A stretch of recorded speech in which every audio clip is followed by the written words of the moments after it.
Pengorbanan ibu bapa memang tidak dapat diganti dengan apa sekalipun. Baru-baru ini, tular sebuah video memaparkan adik-beradik menghadiahkan bapa mereka sebuah motosikal telah mencuri tumpuan ramai. Menerusi video tersebut, kelihatan sebuah keluarga sedang berada di kedai motosikal.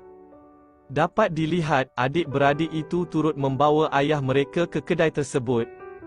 Namun, apa yang si ayah tidak tahu adalah sebenarnya anak-anaknya telah merancang sesama mereka untuk menghadiahkan ayah mereka sebuah motosikal idaman. Difahamkan, si ayah sudah lama mengimpikan motosikal tersebut, malah, nombor plat motosikal berkenaan juga diambil sempena nama ayah mereka dan juga nombor plat lori kesayangan si ayah.